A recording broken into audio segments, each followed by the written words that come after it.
live with ease and grace.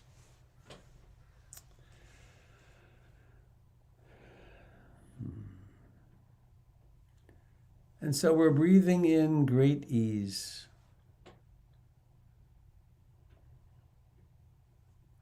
Breathing out great ease, resting back in the arms of love.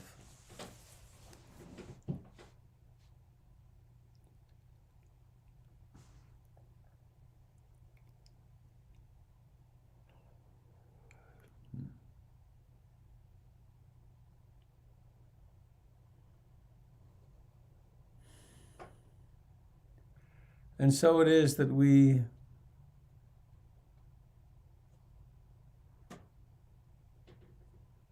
can reflect on the coming end of this time of sitting together. It's so simple to stop and feel and breathe.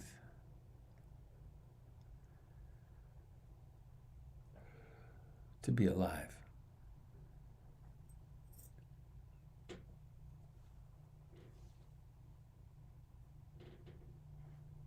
And perhaps you know one activity you'll be doing today, maybe driving the car or shopping for groceries or sitting at the computer or taking a shower,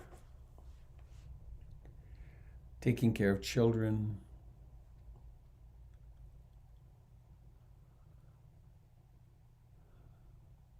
Imagine doing that mindfully.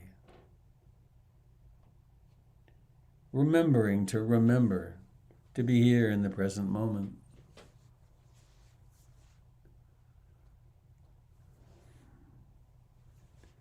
And now, please, inviting awareness to be present in the hands,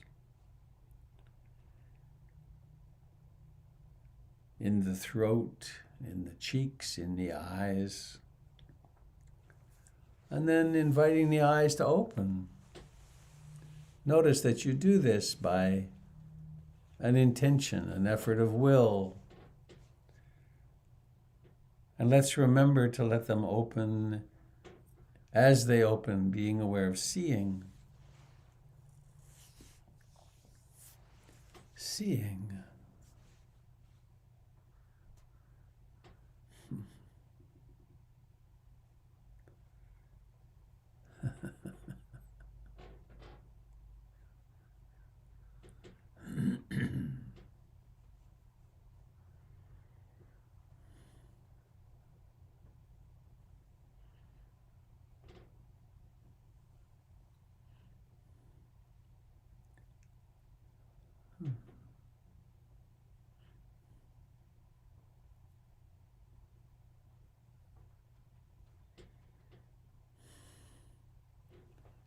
Seeing with gratitude.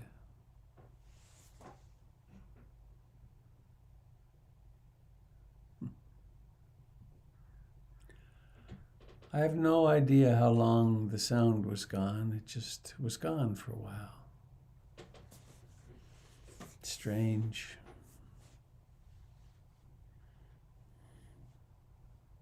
The computer is as unruly as a human mind. It does sometimes whatever the hell it wants. Oh, I'm tired of that microphone. I think I'll turn off.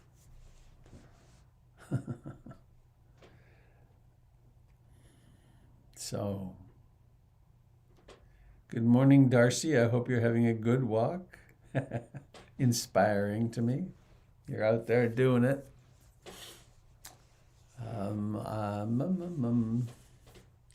I think I want to forego announcements this morning, except I now know that on Sunday, when I'll be teaching this weekend with Hollyhock, Gregory Malouf is going to teach Sunday morning.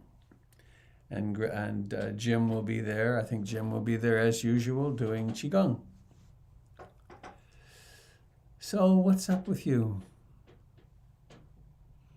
Have you something you'd like to speak of to our community?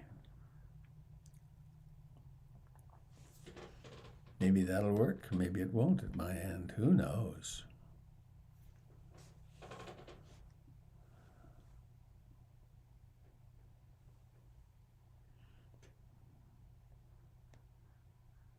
Jim, would you say something to set my... Testing. Thank you. Have a wonderful day. Good. It's working. Yay.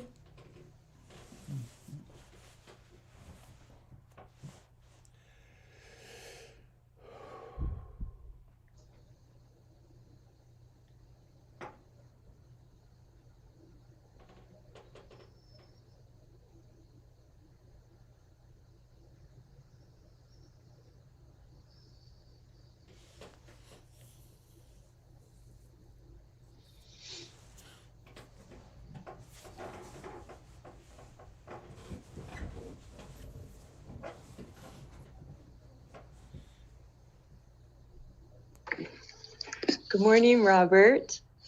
Hello, Tanya.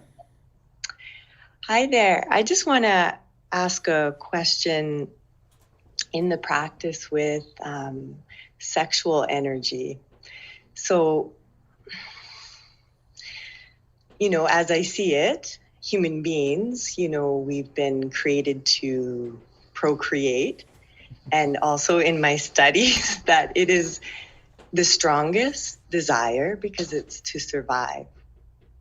And to spread your seed means still you be surviving.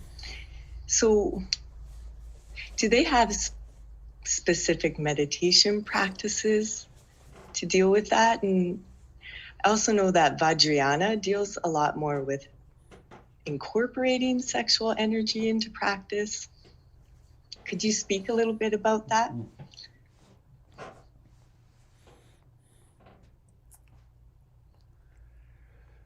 Yeah, there are tantric practices which quite specifically explore those energies, not in Theravada Buddhism.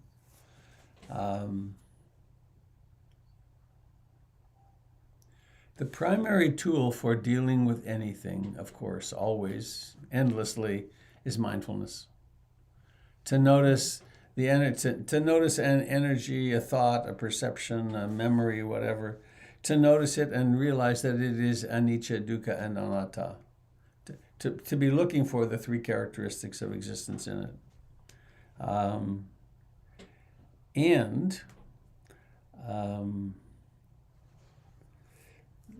There's a practice commonly done by the monks that I have some experience with, which is to if one is being troubled, if these are monks, they have taken vows of celibacy, and the practice is the 32 parts of the body: hair of the head, hair of the body, nails, teeth, skin, blood, and one visualizes the body as it is in its parts, and rather effectively sometimes the mind is the primary erogenous zone, right? It's in fantasy that we see something or someone, and then we create a fantasy about that, and that fantasy is connected with the endocrine system, and there is arousal. And the primary way of diminishing that arousal is to see more, quote, clearly. Like, for instance, in terms of one of the things that particularly males do, this to observe secondary sexual characteristics. And it's not particularly arousing to think, oh, there's that person, and I wonder what their liver looks like. I'm sure the contents of their stomach would be really a turn on, and so there's a way of, quote, working with those energies that way. Now, as householders, as people who are participating in life in a more full, engaged way, the question is, I think, how How can I use libido? How can I use sexual energy to bring love and beauty into the world? So that then leads toward, well, I am going to be engaged with sexual energy. How about that I actually be engaged in lovemaking rather than lust seeking? How about I actually keep the person I'm engaged with really in mind and heart, and that we're doing something together of extraordinary importance and potentially beauty and contact and communication. And one can bring in some of the elements of a tantric practice. I've known students who took a long time to make love. Actually, there's a lovely story of a true story, supposedly, a Zen master. A couple came on retreat with him, and they were having severe marital problems. And I forget the details now, but he had them skip the afternoon in Zen. This is a big deal, right? It's not to be with the group. And that they were to spend the afternoon as consciously and lovingly as possible making love with each other every afternoon of the retreat. So there's lots of room for exploration, isn't there? For experimentation. Is that what you were looking for? Yeah, I guess it's it gets blurred amongst, you know what I mean, many different faiths, and then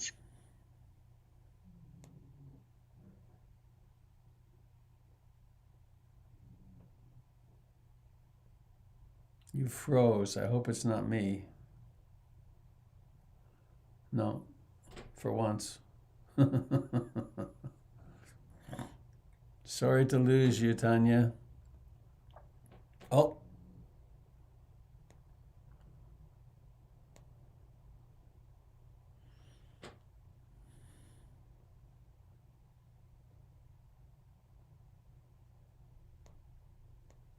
Yeah, she's going to try again.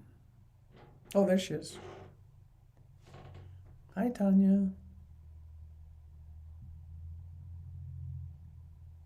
Oh, there's Jim.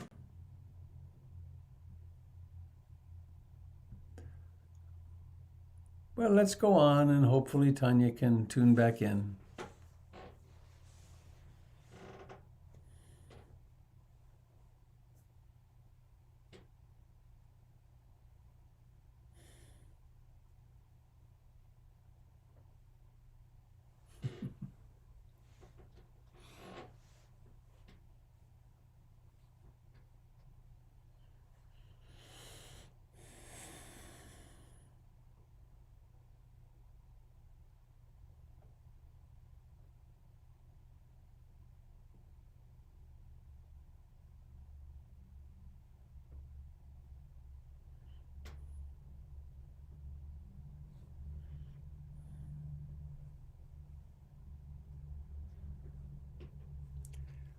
Jim, will you wave if someone's speaking and I don't hear?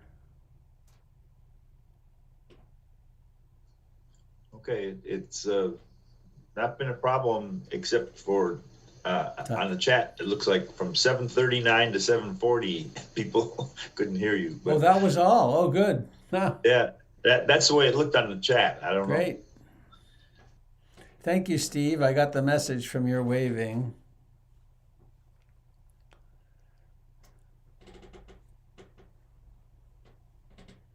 Goodbye, Catherine.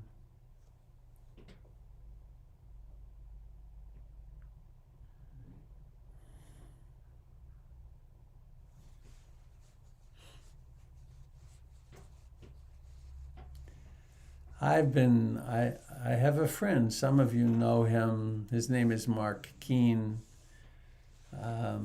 He has Lou Gehrig's disease, ALS. And he started attending PIMC about 3 years ago. Maybe about that long. And we got a temporary ramp to get him into the building, and he starred in the video, the fundraising video we created to raise funds for the ramp, for the system of ramps. And anyway, I am learning from him what a difficult path occurs for people with ALS. He can't speak anymore. He can communicate with his eyes through the computer. He's got a fancy thing that he looks at a key on the computer, and if he stays there more than 3/4 of a second, it takes it as a keystroke. And so he sends me emails. And on Wednesdays at 1:00, I go to his house. And I didn't go for a long time because of COVID, but now that I'm vaccinated, I'm going over there, and I sit on the back porch with the door open, and we sit together for 20 minutes or half an hour. And sometimes something comes to mind that I can tell him about my life or what's happening at PIMC, and I talk with him or talk to him. And he can nod a little bit.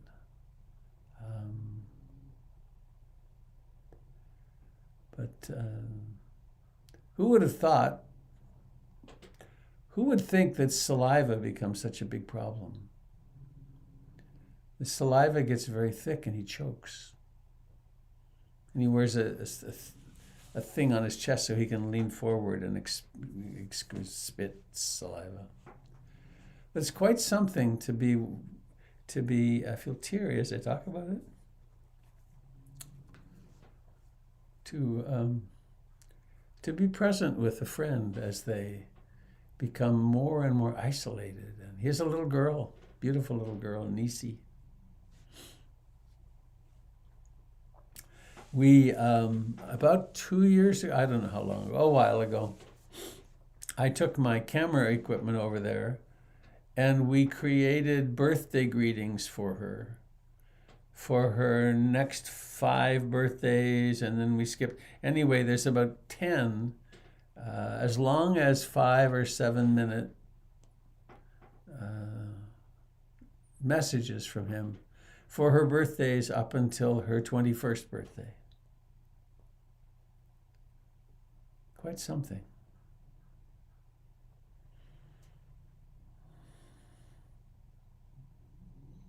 Seize the day is one of the messages I get from it.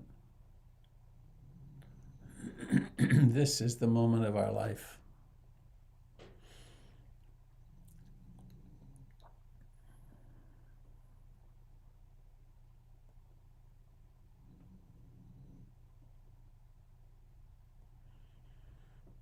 There is still room available on the Hollyhock Retreat if you wanted to attend that. Starts Saturday morning, goes till 8:30 on Saturday night with a couple of big gaps to get away from the screen. And then the same on Sunday. Oh no, on Sunday it's from 9 to 5. And you don't have to come to all of it, obviously, but it's an opportunity to spend a whole weekend in practice with some support.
could open the door, I guess. Last year, when I started the broadcast from the tent, there were a lot of bird calls. The crows were very active sometimes. And this morning, the crows are really active, but we can't hear them in here very well. There was a nest up in one of the trees nearby. They were busy last summer.